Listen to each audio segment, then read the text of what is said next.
오후 시간에는 마태복음 18장을 첫 시간에 좀 살펴보고요. 그리고 두 번째, 세 번째 시간에는 24, 25장을 함께 살피도록 하겠습니다. 18장은 교회 공동체 안에서 관계에 관한 교훈을 주고 있습니다. 18장은 마태복음의 다섯 강화 단원 중에 네 번째 강화에 해당합니다. 마태는 이 단원에서 제자 공동체 안에서 개인 제자가 공동체 유익을 위해서 어떻게 행동해야 하는가에 관한 교훈을 제공해 주고 있다고 할 수 있습니다.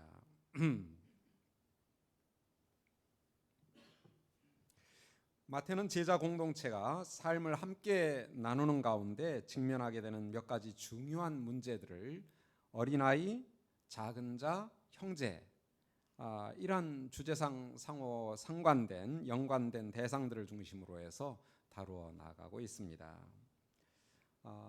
과거 앞에 우리가 살펴보지는 않았지만 마태복음 16장 18절에서 예수님은 교회의 설립에 대해서 말씀을 하셨습니다. 베드로의 신앙 고백에 이어서 내가 이 반석 위에 교회를 세우겠다라고 말씀하셨죠. 이제 18장은 그분의 제자들이 새로운 공동체, 곧 교회를 이루고 있음을 전제하고 있습니다. 그런 상태에서 공동체의 일원이 된다라고 하는 것은 하나의 긴장 상태에 돌입하게 된다는 점을 의미하게 되고요. 달리 말하면 상대방에게 유익을 줄 수도 있고 반대로 상대방에게 해를 끼칠 수도 있는, 혼자서 신앙생활을 한다고 하면 전혀 문제가 될 것이 없는데 교회 공동체 안에서 공동체로서 살아가는 가운데에서는 둘 중에 하나, 상대방에게 유익을 끼치는 것, 이게 마땅히 추구해야지 될 목표겠죠. 그러나 반대로 해를 끼치는 일도 생길 수 있다라는 점을 예수님은 상정하고 그와 관련된 교훈을 주고 있습니다. 따라서 이 시점에서 이 공동체와 관련된 교훈을 주는 것은 시의적절하다라고 하겠죠. 먼저 18장의 구조를 좀 저희들이 살펴보면요, 1절부터 20절까지는 작은 자의 중요성을 다룹니다. 작은 자의 문제. 이것을 1절부터 5절은 어린아이를 대상으로, 6절부터 14절은 작은 자를 대상으로, 그리고 15절부터 20절은 형제를 대상으로 해서 주어지고 있습니다. 그리고 21절부터 35절까지는 용서의 주제를 다루고 있는데요. 먼저 1절부터 20절까지 작은 자의 중요성 중에서 1절부터 5절 지위에 대한 질문과 어린아이를 모델로 한 답변을 저희들이 먼저 살펴보도록 하겠습니다. 18장 1절부터 5절 제가 본문을 읽어드리겠습니다. 그때 제자들이 예수께 나와 이르되 천국에서는 누가 크니까?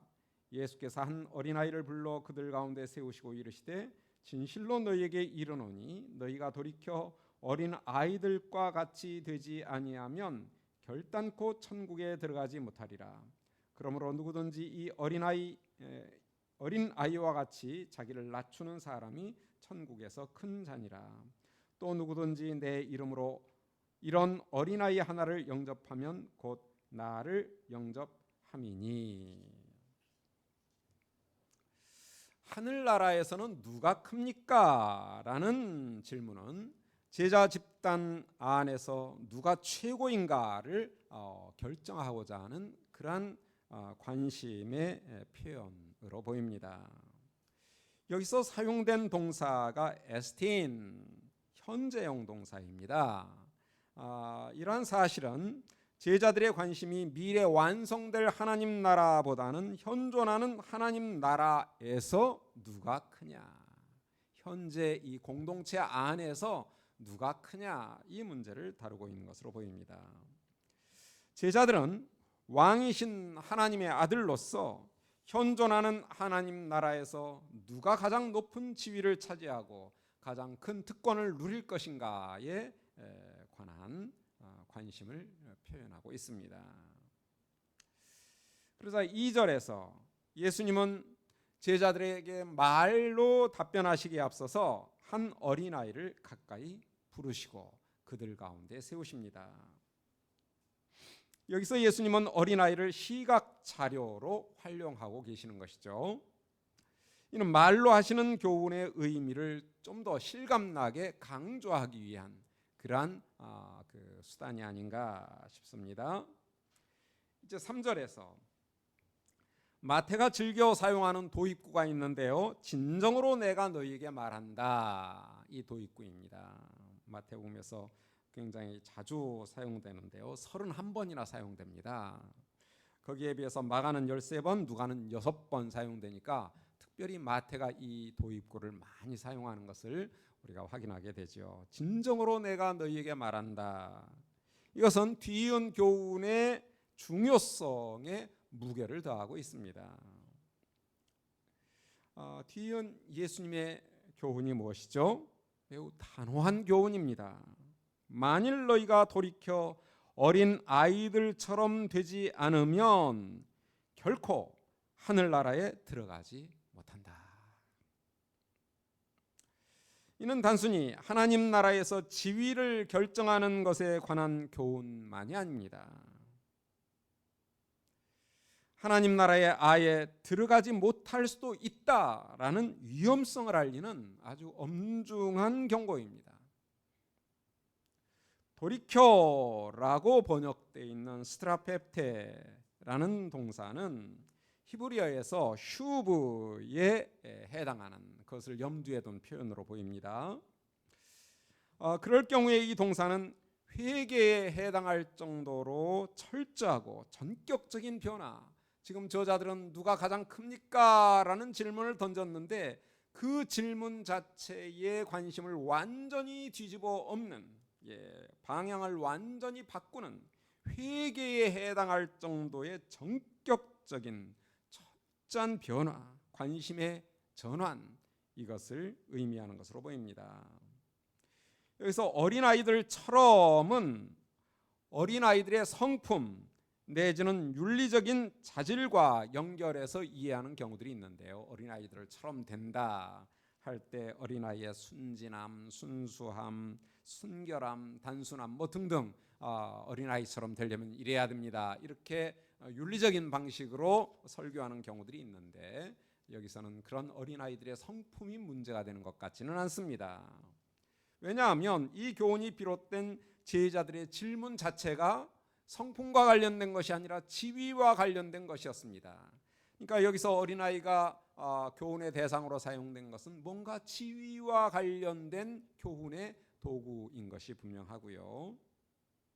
뿐만 아니라 바로 뒤이은 예수님의 답변이 4절에 나타나죠. 4절을 보면 그러므로 누구든지 이 어린 아이와 같이 자기를 낮추는 자라고 했습니다. 그러니까 여기서 어린아이의 중요성은 성품과 관련된 것이 아니라 낮은 지위다는 것을 4절이 아주 분명하게 보여주고 있습니다. 그렇다면 3절에서도 어린아이처럼 된다는 말은 어린아이의 성품을 갖는다라는 말이 아니라 어린아이처럼 낮은 지위를 자신의 지위로 여긴다, 그것을 목표한다, 이렇게 볼 수 있겠죠. 그런데 이러한 행동이 하늘나라에 들어가는 기준으로 선언되고 있다는 것이 중요합니다. 완성된 하나님 나라에 들어가는 기준. 아마도 1절에서 질문을 던진 제자들은 자신들이 현재 하나님의 백성으로 그분의 통치를 받는 특권을 누리고 있기에 마지막 심판 때 완성된 하나님 나라에 들어가는 것은 당연하다라고 생각했을지 모릅니다. 적지 않은 그리스도인들도 그렇게 생각하죠. 내가 교회에 다니고 있으니까 주님 오시면 완성된 하나님 나라에 들어가는 것은 따놓은 당상이야. 이렇게 아니한 생각을 하고 있을 수 있는데요. 아마도 제자들도 그랬을지 모르겠습니다. 따라서 그들에게 남은 주요 관심사는 현재 누리는 하나님 나라에서, 그리고 어쩌면 완성된 하나님 나라에서도 누가 가장 높은 지위를 차지할 것인가, 여기에 관심을 기울이고 있는 것 같습니다. 어쩌면 그들은 지금 높은 지위를 가져야 완성된 하나님 나라에서도 거기에 걸맞는 높은 지위를 갖겠지, 이런 기대를 했을 수도 있습니다. 하지만 예수님의 답변은 그들의 그러한 관심이 얼마나 위험한 것인가를 경고하고 있습니다. 그들이 높아지려는 관심의 방향을 철저히 돌이켜서 어린 아이들처럼 낮아지려는 데 관심을 갖지 않는 한 그들은 아예 하나님 나라에, 완성된 하나님 나라에 들어가지 못할 수도 있다라는 경고입니다. 엄청난 경고이죠. 특히 여기서 결코, 우메, 헬라어 어구입니다. 우메, 결코는 이 선언이 얼마나 확고한 것인가, 다른 길이 없다는 거예요. 높아지려는 데 관심을 가지면서도 완성된 하나님 나라에 들어갈 수 있는 그런 길은 없다. 관심을 돌이켜야만, 낮아지는 데 관심을 가져야만 완성된 하나님 나라에 들어갈 수 있다. 유일한 길입니다. 이처럼 높아지려는 관심과 욕구는 하나님 나라와 결코 공존할 수 없는 그러한 이질적인 관심입니다. 그런데도 우리에게는 그 관심이 언제나 마음속에 도사리고 있죠. 이게 제자들을 통해서 표현되고 있는 것입니다. 제자들만 그랬고 우리는 상관없다. 그러면 얼마나 좋겠습니까? 하지만 현실은 그렇지 않습니다. 이미와 아직의 긴장 관계 속에서 우리는 낮아지는 것이 당연한 것을 알면서도 이렇게 교훈을 하시니까요. 그러면서도 어느샌가는 내 마음 중심에 다른 사람과 비교하고 내가 더 높아지고자 하는 그런 관심은 늘 여전히 저희를 괴롭히고 있습니다. 여기서 우리가 한 가지 좀 점검할 문제가 있는데요. 예수님께서 말씀하시기를 하늘나라에 들어간다라고 표현을 하십니다. 그래서 어떤 분들은 이거 봐라, 하늘나라에 들어간다고 그러지 않았냐, 그러니까 어딘가에 들어가는 거다, 공간이 있고 그 안으로 들어가는 것을 지금 분명히 말하고 있지 않냐, 왜 하나님 나라의 공간적인 개념을 부정하느냐, 이렇게 얘기하는 분들도 있는데, 사실 하나님 나라가 공간적인 개념을 부정할 이유가 없죠. 하나님의 통치의 자리는 항상 공간을 차지하고 있거든요. 우리가 지금 살고 있는 이 영역도 다 공간 속에 있잖아요. 그러니까 하나님 나라가 공간을 배제하는 건 아닌데, 문제는 뭐냐, 지금은 하나님 나라였고 앞으로 언젠가 어느 공간에 만들어져 있는 별도의 하나님 나라에 간다라고 생각하는, 그게 이제 문제일 수 있는데요. 실제로 우리가 그 새하늘과 새 땅에 살게 됩니다. 근데 그건 하나님 나라에 들어가는 게 아니라 그 안에서 우리가 누리는 삶을 요한계시록 21장 22장은 묘사하고 있는 것이고요. 자, 하늘나라에 들어간다는 것을 이런 공간적인 이동으로 이해하는 것은 적절치 않다는 사실을 어떻게 확인할 수 있는가? 왜냐하면 마태는 이 들어간다, 에이셀코마이라는 이 동사를 하늘나라, 하나님 나라에 들어간다라는 데 사용할 뿐만 아니라 영원한 생명에 들어간다, 생명에 들어가요. 그런가 하면 하나님의 기쁨에 들어간다. 생명과 기쁨이 공간적인 개념은 아니잖아요. 그렇죠? 들어간다라는 동사가 사용됐다 해서 그 목적어가 공간일 필요는 없습니다. 그 상태에 들어간다, 그 특권을 누린다, 이런 의미예요. 들어간다라는 동사의 의미는. 그러면서 마태는 하늘나라에 들어간다라는 표현을 영원한 생명을 얻는다, 구원을 받는다, 영원한 생명을 상속한다, 이런 표현들과 상호 교환적으로 사용합니다. 19장 16절 이하에서 영생을 얻는 것을 하나님 나라에 들어가는 것과 같은 개념으로 사용해요. 구원을 받는 것과 같은 개념, 영원한 생명을 상속하는 것과도 같은 개념으로 사용한다. 그렇다면 하나님 나라에 들어간다라는 표현은 현재적 하나님의 왕적 통치를 받는 것, 그리고 완성된 하나님 나라에 참여하는 것을 의미한다라고 이해하는 것이 타당합니다. 자, 이제 4절로 좀 넘어가 보겠습니다. 4절에 그러므로 누구든지 이 어린 아이와 같이 자기를 낮추는 사람이 천국에서는 큰 자니라. 3절에 이어서 역시 마태복음에만 나타나는 예수님의 말씀입니다. 이 교훈은 1절의 제자들의 질문에 대한 직접적인 답변을 제공합니다. 하나님 나라에서 누가 큽니까? 했는데 하나님 나라에서는 이런 자가 크다라고 답변을 해 주시죠. 누가 큰 자입니까? 어린 아이처럼 자기를 낮추는 자가 큰 자가 된다.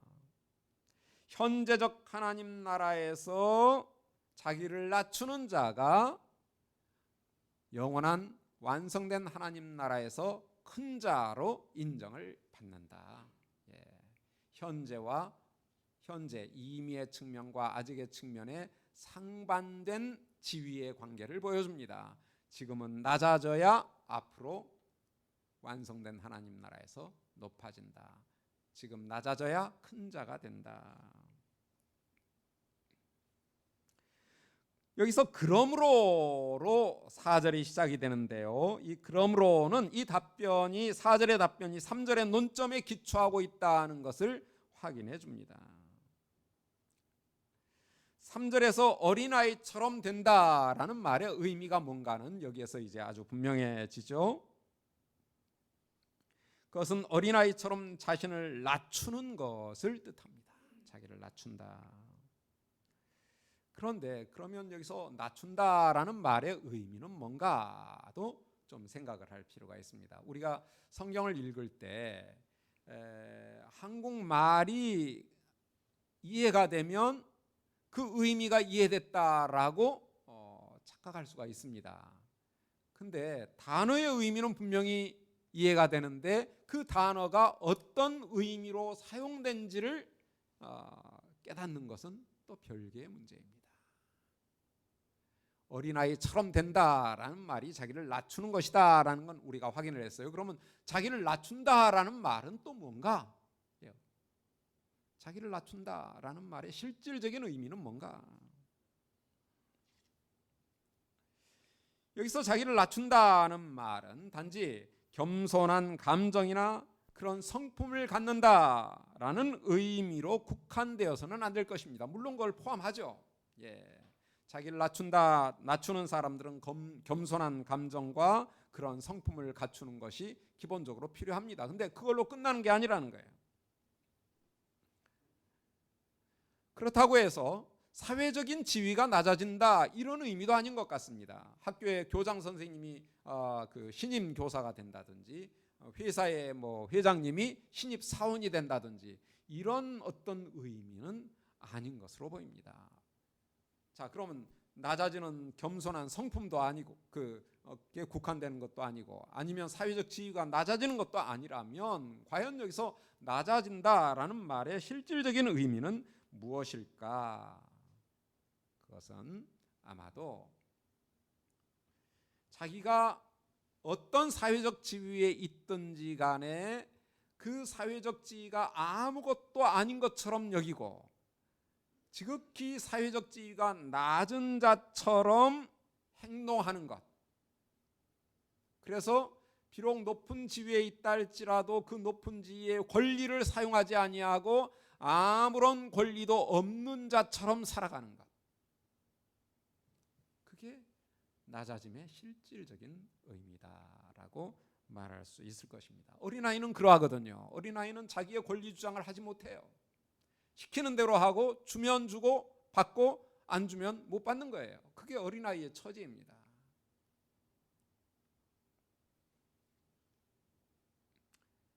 다시 말해서 지금까지 높아지려는 자신의 관심과 목표를 돌이켜서 낮아지려는 관심과 목표, 그리고 그에 따라서 생각하고 행동하는 것을 뜻합니다.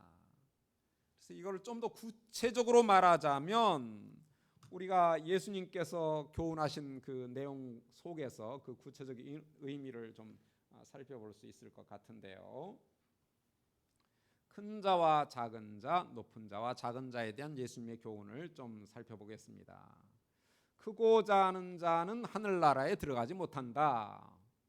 자기를 낮추는 자라야 하늘나라에서 큰 자라 일컬음을 받는다. 그러면 우리가 5장에서 그 율법을 지키는 문제, 5장 19절에 무시하는 자는 지극히 작다 일컬음을 받을 것이요 지키는 자는 지극히 크다 일컬음을 받을 것이다 라고 했는데, 하늘나라에 과연 낮은 자, 작은 자와 큰 자가 있는가, 공존하는가 라는 면을 보았을 때 여기서는 그게 불가능하다라는 점을 확인할 수 있습니다. 왜냐하면 이 논리를 적용해 봤을 때 자기를 낮추는 자는 하늘나라에서 큰 자가 되는데, 그러면 하늘나라에서 작은 자는 여기서 자기를 높이는 자일 것 아닙니까? 근데 자기를 높이는 자는 아예 들어가지를 못한다라고 했어요. 그러니까 결국은 하늘나라에서는 작은 자, 낮은 자가 존재할 수 없다. 왜?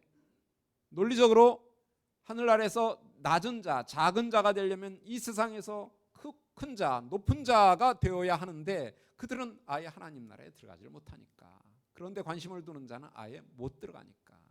그렇다면 하나님 나라에 들어갈 수 있는 유일한 길은 자기를 낮추는 자들이고, 자기를 낮추는 자들은 완성된 하나님 나라에서 모두 큰 자로 인정받는, 그래서 완성된 하나님 나라에선 다 큰 자밖에 없습니다.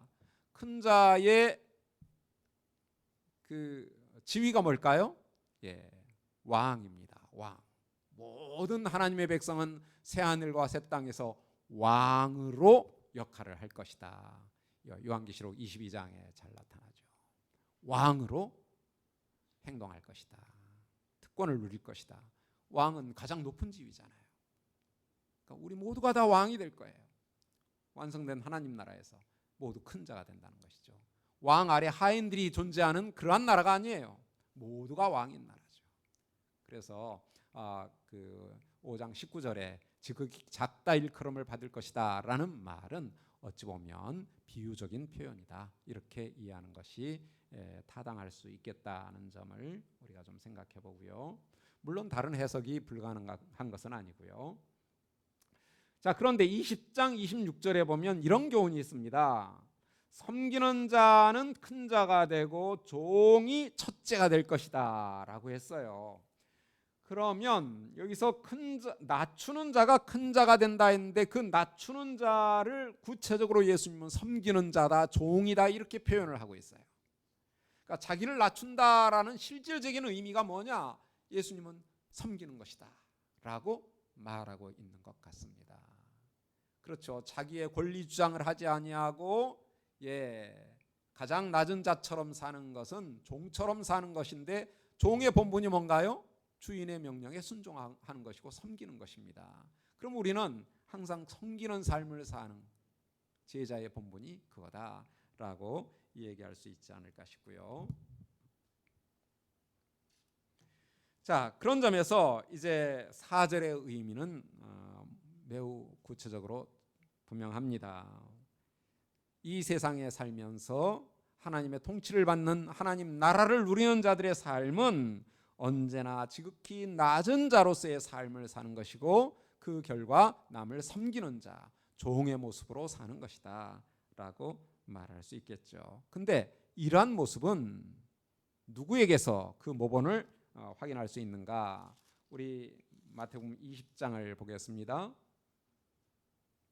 20장 28절. 인자에 온 것은 섬김을 받으려 함이 아니라 섬기려 하고 자기 목숨을 많은 사람의 대속물로 주려 합니다. 예수님이 이 땅에 오신 선교의 목적은 섬김을 받기 위해서 온 것이 아니라 섬기러 오셨다. 그리고 그 섬김의 궁극적 결과가 뭐냐? 십자가에 못 박혀 대속물로 죽는 것이다 라는 사실입니다.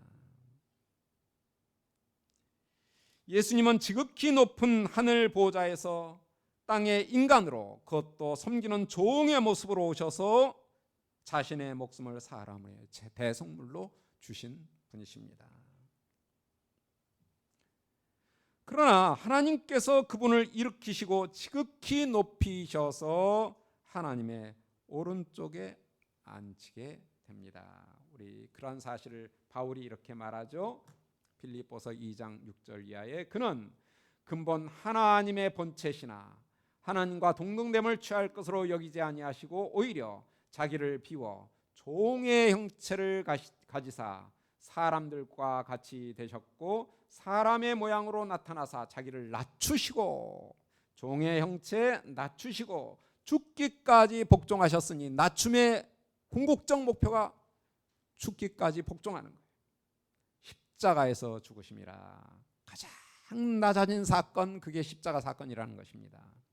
이름으로 하나님이 그를 지극히 높여 모든 이름에 뛰어난 이름을 주사 자기를 낮추는 자는 높아진다, 큰 자라 일컬음을 받는다 했는데 예수님이 바로 그 대표적인 인물이에요. 가장 낮아지셨고 그래서 지극히 높아지신 거예요.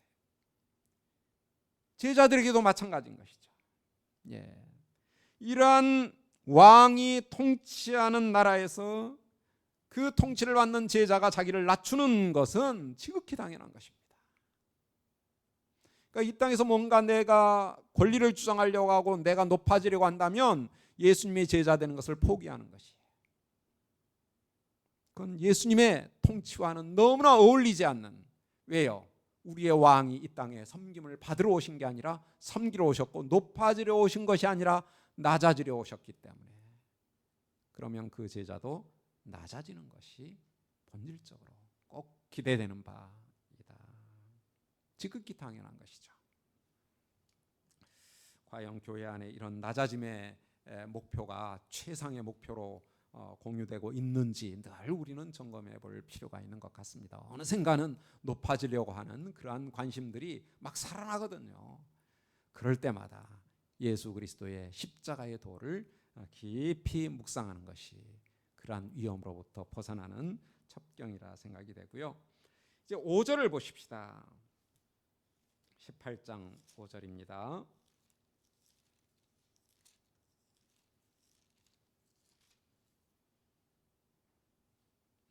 또 누구든지 내 이름으로 이런 어린아이 하나를 영접하면 곧 나를 영접합니다. 자, 4절이 어린아이처럼 낮추는 제자 자신의 지위에 관한 교훈이었다라고 한다면 5절은 어린아이처럼 낮은 지위에 있는 동료에 대한 제자의 태도에 관한 교훈입니다. 스스로 낮아지는 것만이 아니라 낮은 자에 대한 태도도 달라져야 된다는 것이에요. 사실 스스로 낮아지려는 관심과 목표를 갖는 제자는 자신의 지위뿐만이 아니라 타인의 지위와 관련된 가치관도 바뀌는 것이 당연합니다. 세상 사람들은 높은 자는 영접하고 낮은 자는 무시합니다. 가진 자는, 권력이 있는 자는, 지위가 높은 자는 존대하고 우대하고 아무것도 가지지 못한 보통 사람들, 낮은 자들에게는 아무런 대우도 하지 않고 무시하는 그런 경향, 그게 사회의 질서예요. 그리고 사회는 그런 것에 대해서 별로 불평하지 않아요. 그게 당연하니까. 여러분, 가장 대표적으로 이런 그 가진 자와 가지지 못한 자, 높은 자와 낮은 자의 차별이 있는 것이, 공개적으로 있는 것이 어디인 것 같아요? 저는 공항에 가서 체크인을 할 때 보면 한쪽은 그냥 그 구렁이처럼 그냥 길게 이렇게 줄을 서 있잖아요. 제가 언젠가 한번 그때 미국에를 가려고 했는가 뭐 갔는데 일찍 나오라 해서 일찍 갔는데 체크인을 하러 갔더니 저쪽으로 가래요. 거기서부터 줄이 한참 있는 거예요. 끝이 안 보여요. 어디까지 가야 됩니까? 맨 끝에 여기 어디 가는 거 맞습니까? 했더니 맞대요. 거기 서가지고 세워라 내워라 뭐 그냥 빠져나가기를 기다리는 거죠. 근데 그때도 골드 뭐라고 그러죠? 골드 멤버라고 그러나요? 뭐 퍼스트 클래스, 뭐 비즈니스 클래스 뭐 이렇게 타는 사람들은 딱 그 앞에 데스크가 이렇게 여러 개가 있는데도 사람이 몇 명 없어요. 가면 그냥 바로 들어가는 거예요. 이게 바로 가진 자와 가지지 못한 자의 높은 자와 낮은 자의 차별이 당연시되고 있는 사회의 모습이에요. 그거 뭐 불평 별로 안 해요. 불평하면 너도 그러면 해. 누가 뭐래냐라고 말을 하죠. 세상이 그래요. 높은 자는 영접하고 낮은 자는 무시합니다. 하지만 제자는 낮은 자가 하나님 나라에서 가장 큰 자다라는 사실을 인식하고 살기 때문에 낮은 자일수록 높은 자처럼 영접하는 것, 그것이 지극히 마땅하다는 거예요. 완전히 반대되는 가치관이에요. 사람을 대하는 가치관이 달라진다는 것이에요. 사실 제자 공동체는 원칙상 모두가 어린아이처럼 자신을 낮춘 자들의 공동체입니다. 따라서 낮은 제자가 낮은 동료 제자들을 영접하는 것은 너무나도 자연스럽습니다. 과연 교회가 그러한가는 별도의 또 문제죠. 당연한데 하지 못하는 경우들이 얼마나 많습니까? 오늘날 한국교회만 그런 것 같지가 않아요. 초대교회 때부터 그랬습니다. 마땅히 작은 자들을 존중하고 영접해야 되는데 그러지 못한 문제가 초대교회 때부터 있었어요. 야고보서를 좀 보겠습니다. 2장 1절부터 4절. 나의 형제들아 너희가 우리 주님 곧 영광의 예수 그리스도를 믿는 믿음을 가졌으니 사람을 외모로 취하지 말라. 높고 낮음으로 취하지 말라. 부하고 가난함으로 취하지 말라. 만일 너희의 회당에 금반지를 끼고 화려한 옷을 입은 자가 들어오고 또 더러운 옷을 입은 가난한 자가 들어올 때에 너희가 화려한 옷을 입은 자를 보고 말하기를 여기 좋은 자리에 앉으십시오 하고 가난한 자에게는 말하기를 거기 서 있든지 내 발 받침대 아래 앉으시오 라고 한다면 이는 너희가 스스로 차별하여 악한 생각, 이거를 악한 생각이라고 합니다. 악한 생각으로 판단하는 것이 아니냐. 그럼 선한 생각으로 판단하는 건 뭘까요? 더러운 옷을 입고 가난한 모습으로 들어올 때 먼저 영접해서 아이고 형제님 세상 살기 얼마나 힘들었습니까? 교회 안에서는 가장 편안한 자리에 앉으세요 하고 영접해드려서 가장 좋은 자리를 제공할 수 있는, 그게 바로 교회의 모습이어야죠.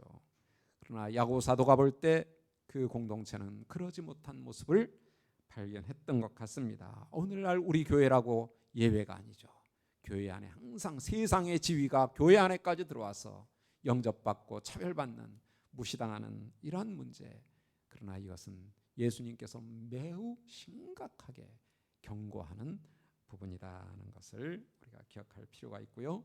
이제 25장 예수님의 가르침 단원의 맨 마지막 가르침이 이와 관련된 문제예요. 내가 배고플 때, 내가 헐벗었을 때, 내가 목마를 때, 내가 병들었을 때, 내가 감옥에 갇혔을 때, 내가 나그네일 때 너희들이 먹을 거 입을 거를 주었다. 이게 완성된 하나님 나라에 들어가는 기준인데 그러지 않은 자들은 다 영벌에 처하게 되는 굉장히 중대한 기준입니다. 작은 자에 대한 나의 영접의 태도. 그런데 이처럼 낮은 자들은 중요한 문제입니다. 예수님을 대표하는 자들이에요. 그들을 영접하면 곧 예수님을 영접하는 것이 된다는 거예요. 그래서 마지막 25장 31절 이하에서도 내가 배고플 때 너희가 먹을 걸 주었다. 내가 목마를 때 너희가 마실 걸 주었다. 내가 병들었을 때 너희가 병문안했다 하니까 언제 우리가 그랬습니까? 라고 할 때 뭐라고 예수님 말씀하십니까? 여기 지극히 작은 내 형제 중에 하나에게 한 것이 곧 누구에게 한 것이다? 나에게 한 것이다. 나에게 한 것이다. 그래서 25장 31절부터 46절은 바로 18장 5절의 확장 본문이다라고 보아도 될 것입니다. 지극히 작은 자 하나에게 한 것이 곧 나에게 한 것이다. 여기서 내 이름으로는 이러한 사실을 암시해주고 있습니다. 이러한 원리하에서 제자가 어린아이와 같이 낮은 자 하나를 영접하는 것, 그것은 곧 예수님을 영접하는 것이다. 우리가 주님의 이름으로 어린아이 하나를 영접하는 것이 이처럼 중대한 행동이다. 이는 참으로 놀랍고 예기치 않은 일이 아닐 수 없습니다. 자, 이 정도 하고요. 이제 6절 이하로 넘어가 보겠습니다. 6절부터 9절 넘어지게 하는 것들에 관한 교훈인데요. 자, 이 짤막한 단락 6절부터 9절에는 넘어지게 하다, 걸려 넘어지다라는 동사와 명사가 매우 자주 사용이 됩니다. 스칸달리조, 여러분들 스캔달이라는 말 많이 쓰시죠? 이 동사에서, 이 명사에서 유래된 단어로 보입니다. 스캔달을 여러분들이 어떻게 이해하고 있는지는 모르지만 헬라어에서 스칸달리조는 걸려 넘어지다, 걸려 넘어뜨리다. 스칸달로는 걸려 넘어짐이라는 뜻이에요. 자, 이 동사가 이 짧은 단락 안에 6절, 8절, 9절에 3번 나타나고요. 스칸달론, 이 명사는 7절에서 3번 나타나서 총 6번이나 반복적으로 나타납니다. 제자들에게 있어서 넘어지게 하는 것들은 단순히 가상적인 위험이 아닙니다. 실질적인 위험이라는 거예요. 교회 안에서 일어나는 문제입니다.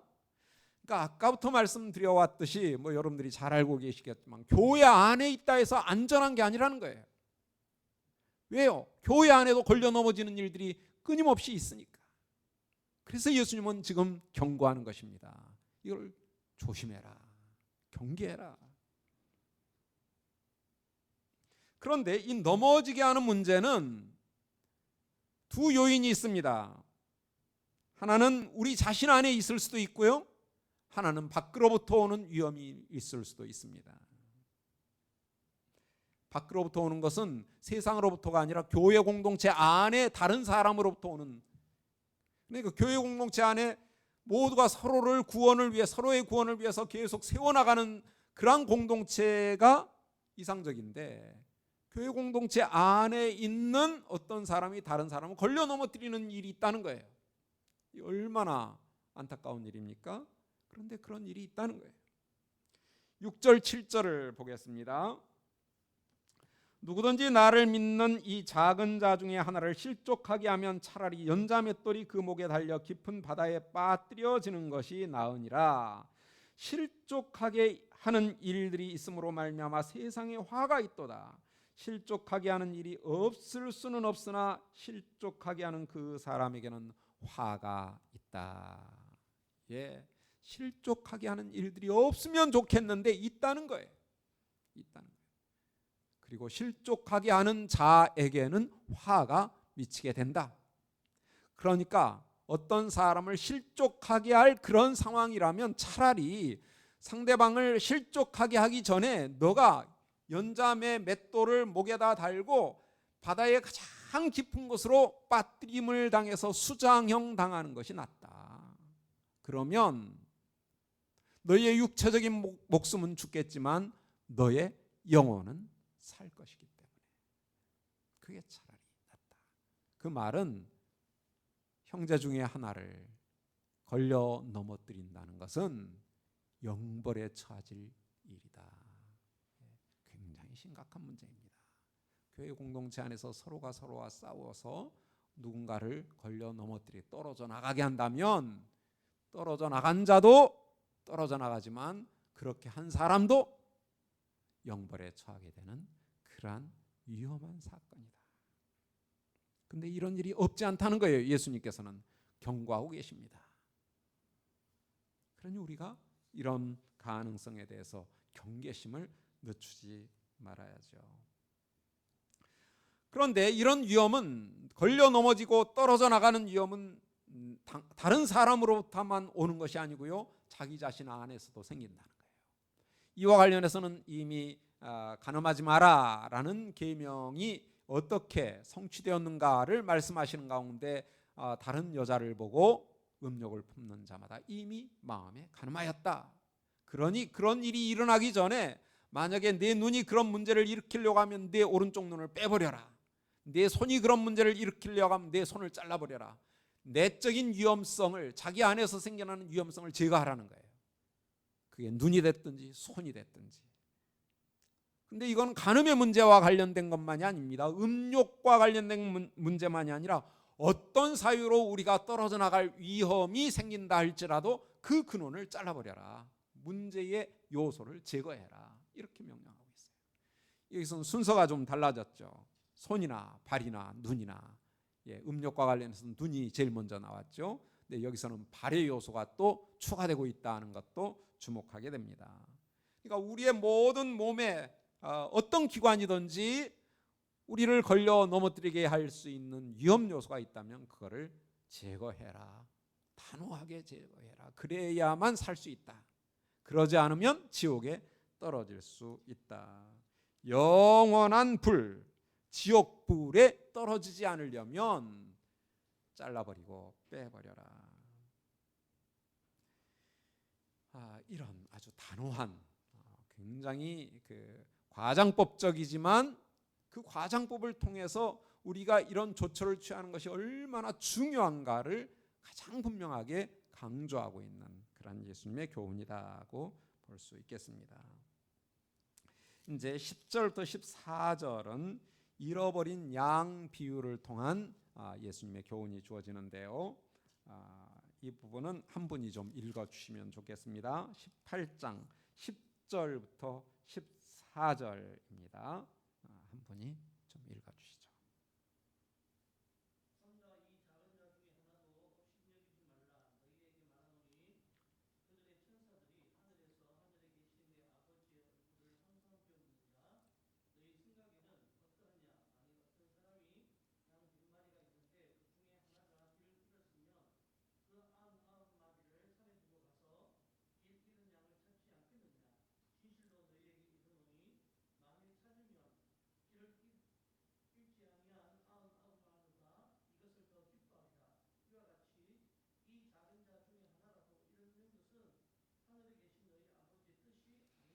네.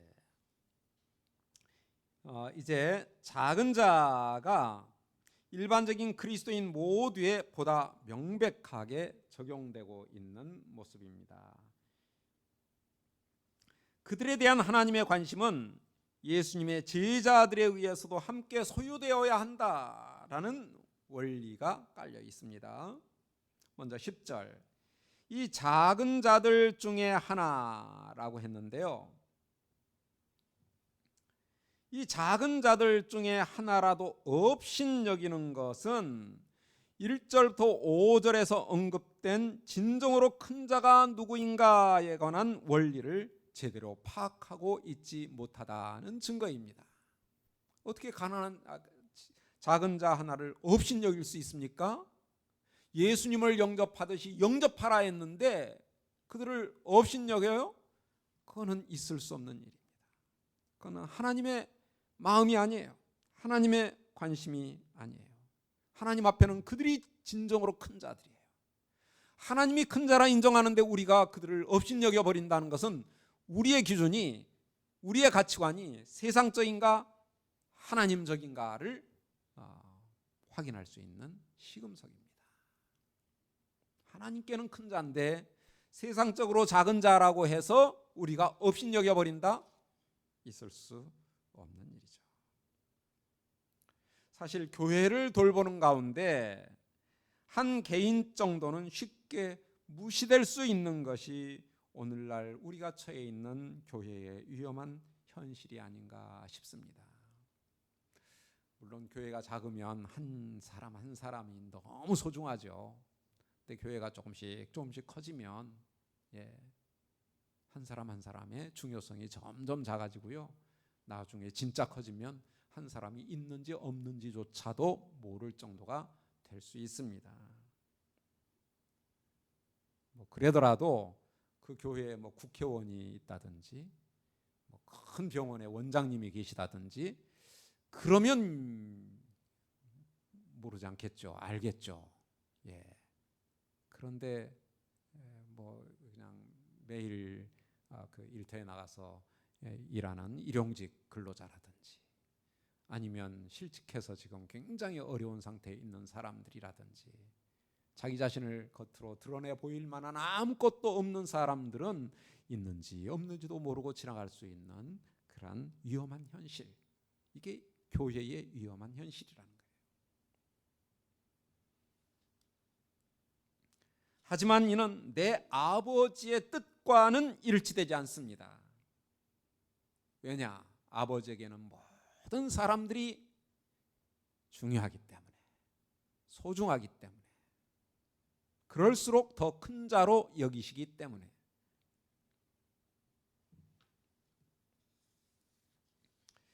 그래서 이 사실을 좀 더 분명하게 보여주기 위해서 예수님은 비유를 하나 하십니다. 12절 13절 길 잃은 어린 양 비유입니다. 누가복음에도 이와 유사한 비유가 나타나죠. 누가복음 15장 3절부터 7절에서. 하지만 그곳에서의 상황과 여기에서의 상황은 그 초점이, 메시지의 초점이 상당히 다릅니다. 누가복음의 문맥에서는 잃어버린 양이 세리와 죄인들로서 예수님의 교제 공동체로 초대받는 상황에서 주어진 그러한 비유입니다. 그러니까 밖에서 안으로 초대되는 상황. 근데 거기에 대해서 바리새인들이 왜 그러느냐라고 말하자 이들도 하나님께서 소중히 여기신다, 그들도 영접의 대상이다 라고 얘기하는 상황에서 주어진 비유예요. 세 개의 비유 중에 하나죠. 세 개가 한 그 쌍을 이루고 있죠. 100마리 중에 한 마리, 10드라크마 중에 하나, 한 드라크마, 두 아들 중에 한 아들. 갈수록 그 무게가 커집니다. 그죠? 100마리 중에 한 양, 그들은 하나님의 영접의 대상이다. 근데 여기에서는 상황이 정반대예요. 한 마리의 양은 잃어버렸던 양이 아니라 길을 잃고 헤매고 있는 양입니다. 떨어져 나갈 위험에 처해 있는 양이에요. 아직 버려지지는 않았어요. 잃어버리지는 않았어요. 근데 교회 안에서 지금 떨어져 나갈 위기에 있는 그런 양입니다. 그러니까 이 양은 밖에서 안으로 들어오는 게 아니라 안에서 밖으로 떨어져 나갈 위험에 처해 있는. 그래서 그 동사 자체도 누가복음에서는 아폴루미 동사, 잃어버렸다라고 했어요. 근데 여기에서는 길을 잃었다라고 얘기합니다. 길을 잃었다. 그러니까 길을 잃는 것과 잃어버린 것은 전혀 다르죠. 플라넷 때.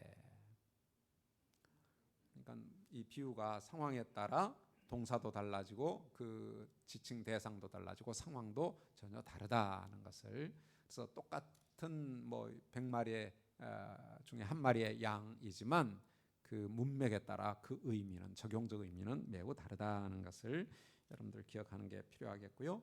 여기서 중요한 것은 한 마리의 양을 잃어버렸습니다. 99마리가 남아 있어요. 자칫 잘못 생각하면 한 마리 저거 찾으러 갔다가 이 99마리 잊어버리면 어떡해, 안 돼 하고 그냥 버려버릴 수도 있습니다.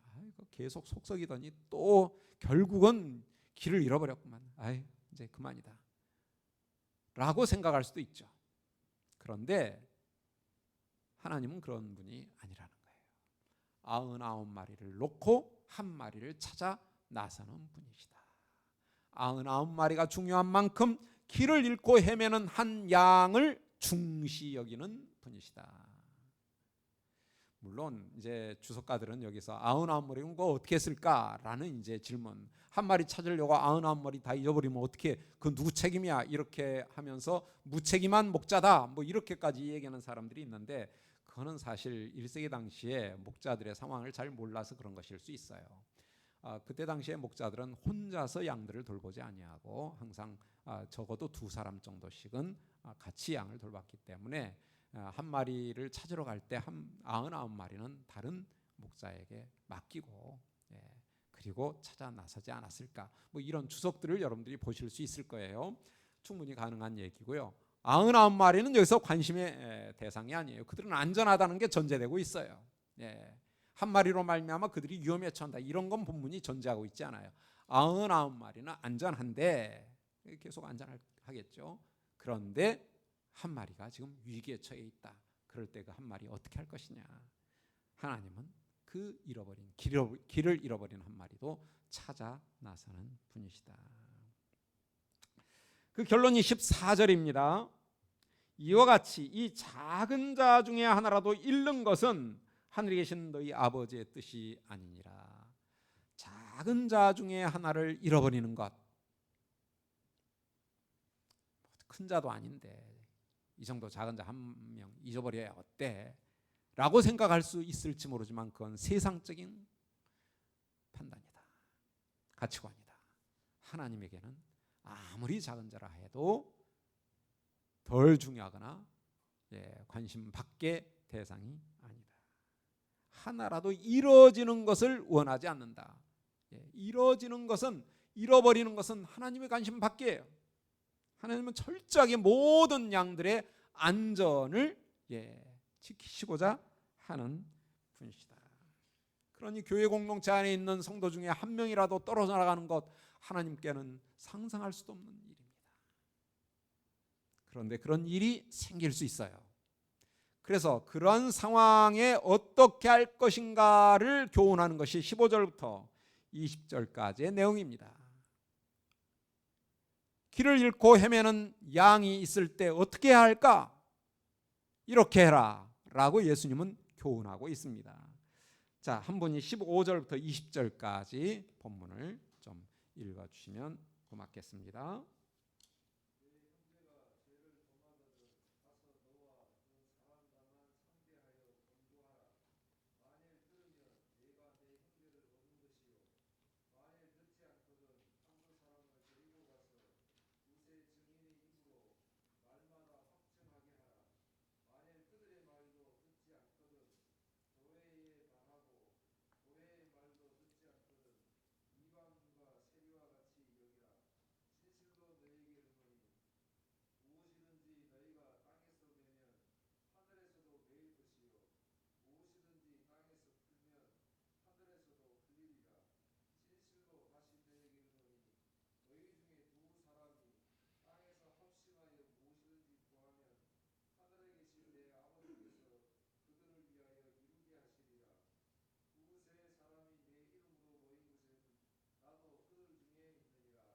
네.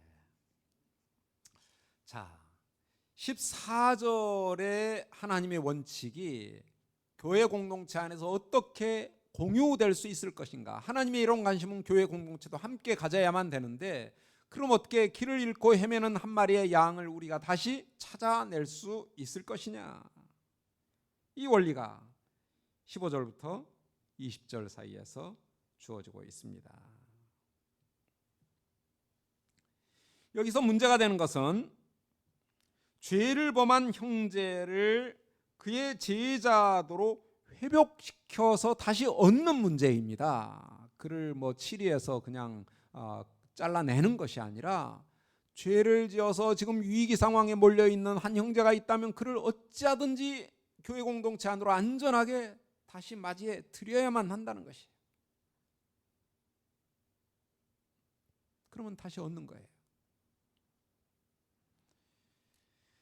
제자는 그의 동료가 심각한 범죄의 사실을 확인했을 때 그것을 무시하고 눈 감아주기보다는 그 문제와 관련해서 그가 회개할 것을 기대하면서 범죄한 그 동료와 만나야 한다. 찾아가서 만나라. 그래서 권면해라. 그래서 그가 돌아오도록 해라. 돌아오는 건 회개하는 것이죠. 자신의 잘못을 인정하고 뉘우치고 그래서 그 삶의 방향을 완전히 바꾸는 그러한 전환의 기회를 줘라. 예. 그걸 위하여 가서 만나라. 가족으로서 마땅히 해야지 될 책무입니다. 예수님은 모든 교회 공동체 안에 형제 자매는 가족 공동체다. 육체적인 가족 공동체보다 더 긴밀한 그러한 가치가 있는 가족 공동체다라고 말씀하셨는데, 이건 허울 좋은 그냥 추상적인 이상에 불과한 게 아니라는 것이에요. 실제 삶의 자리에서 가족처럼 행하라는 것이에요. 같은 가족 안에서 동생이 어떤 잘못을 했을 때 그냥 모른 척 해주는 형이 어디 있어요? 많은 애들이, 고등학생 애들이 막 오토바이를 타고 다녀도 아무 관심도 없다가 자기 동생이 오토바이를 타고 막 가요. 그러면 와가지고 당장 누구에게 말할까요? 부모님한테 말해요. 아니 누가? 아니 오토바이를 타고 가요. 그러면 이제 부모는 불러다가 놓고 야 너 왜 오토바이를 탔냐 이렇게 얘기를 하죠. 뭐 많은 아이들이 오토바이를 타고 와도 자기 동생이 그렇게 타고 가는 걸 보면 딱 눈에 띄는 거예요. 그리고 그 문제를 해결해야 되는 거예요. 안 그러면 위험하니까. 다른 사람 얘기가 아니라 우리 그 막내 셋째 넷째가 쌍둥이인데요. 셋째는 여자애고 넷째는 남자예요. 근데 셋째가, 우리 넷째가 이렇게 오토바이를 타고 가는 걸 보더니 막 와가지고 저희들한테 말, 아빠 걔가 오토바이를 타고 가요. 왜요? 가족이니까 관심이 있는 거예요. 형제니까. 그렇죠? 문제가 생기면 안 되니까. 문제가 생기기 전에 그 문제를 해결해야만 되는 거예요. 그러니까 우리가 교회 안에서 한 형제요 자매로 지낸다면 옆에 있는 형제가 자매가 어떤 문제, 심각한 문제에 직면해 있다면 그 문제를 해결해 줘야만 돼요. 그게 진정한 공동체의 일원의 책무입니다. 형제요 자매의 책무입니다. 그런데 여기서 중요한 것은 찾아갈 때 옆에 있는 모든 사람들에게 알리고 가지 말라는 거예요. 너와 그 사람 사이에 1대1로 아무에게도 알리지 마라. 가서 은밀히 그 사람과만 얘기해서 문제를 해결해라. 최소 폭로의 원칙입니다. 그래야 그 사람을 보호하는 거예요. 그거를 막 이 사람 저 사람에게 알리면 그 사람을 매장시켜 버리는 거예요. 살리는 게 아니라 매장시켜요. 그러지 말고 문제가 해결될 수 있도록 그와 너 사이에만 조용히 문제를 해결해라. 그래야 그에게 기회가 주어진다. 근데 그렇게 해서 실패했어요. 그럼 어떻게 할까요? 안 되겠구나. 포기하지 마라. 그때는 공동체적으로 해라. 근데 공동체적으로 할 때도 최소 공동체입니다. 교회가 뭐 수십 명, 수백 명이 있다 할지라도 그 중에 한두 사람을 더 데리고 가라. 그래서 두세 사람, 최소의 공동체 단위입니다. 개인적으로 안 되면 공동체적으로 하는데, 공동체적으로 할 때도 최소 폭로의 원칙에 입각해서 두세 사람이 같이 가서 권면해라. 그럼 혼자 해서 안 되던 거 두세 사람이 하면 될 수 있다. 충분히 가능하죠. 그래서 얻으면 그걸로 오케이 끝나는 겁니다. 근데 그래도 안 된다? 그러면 온 교회에 얘기를 해라. 온 교회에 얘기를 해서, 온 교회에 이 얘기하는 것은 이 사람을 고발하는 게 아니에요. 온 교회 공동체가 합심해서 이 아이를 이 사람을 되돌리게 하려고 하는 공동체적 관심을 가져라. 그때 두세 사람은 이 문제에 대한 증인의 역할을 합니다. 이 사람이 이러이러한 문제를 가지고 있는데 우리가 함께 이 사람을 권면합시다 해서 맞느냐? 그러면 회개해라. 기회를 주고 그래도 끝까지 거절을 하면 그때는 이방인과 세리처럼 여겨라. 남처럼 관계를 단절해라. 이것이 필요한 이유는 교회 공동체는 순결한 공동체이기 때문에 범죄를 그대로 있는 그대로 묻어주는 공동체는 위험합니다. 모두에게 영향을 끼치게 되죠. 그래서 교회 공동체의 윤리적 순결성을 위해서 그때에 가서는, 마지막 단계에서는 관계를 단절해라 라는 권면이 주어집니다. 그런데 이런 권면을 하는 과정 속에서 그냥 하지 마라. 그냥 하지 마라. 그래서 19절에서 진실로 다시 너희에게 이르노니 너희 중에 두 사람이 땅에서 합심하여 무엇이든지 구하면 하늘에 계신 내 아버지께서 그들을 위하여 이루게 하시리라. 두 사람이 권면하러 갈 때 그냥 가지 마라. 기도하고 가라. 하나님께서 해 주시도록 기도하고 가라. 왜요? 이게 하나님의 뜻이니까. 14절에 하나님의 뜻을 이루기 위하여 가는 것이니까 하나님께 기도하고 하나님께서 이 상황에 일할 수 있도록 간절히 기도하며 가라. 그러면 들어 응답해 주실 것이다. 최소 공동체의 기도의 능력을 얘기하고 있습니다. 여기서 두 사람이 하라니까 꼭 두 사람만 하라는 얘기는 아니죠. 예, 이 상황에서는 두 사람만 할 수 있으니까 두 사람이 해도 공동체적 기도의 능력이 나타난다. 이런 약속이지 온 교회가 합심해서 기도하는 그거를 하지 말라는 것은 아니겠죠. 그런데 여기서 두 사람이 기도하는 것은 꼭 이 상황에만 적용되어야 하는 것은 아니죠. 문맥상으로는 이 상황에 적용이 되지만 이런 원리는 다른 상황에서도 폭넓게 적용될 수 있는 기도의 원리다. 예, 합심하여 기도하는 것의 중요성을 보여줍니다. 그리고 20절에 두세 사람이 내 이름으로 모인 곳에는 나도 그들 중에 있느니라. 나도 그들 중에 있다. 임마누엘로 시작하고 세상 끝날까지 항상 너희와 함께 있겠다로 시작하고 끝나는 마태복음의 임마누엘 인클루지오 구조 가운데에 이 본문이 있습니다.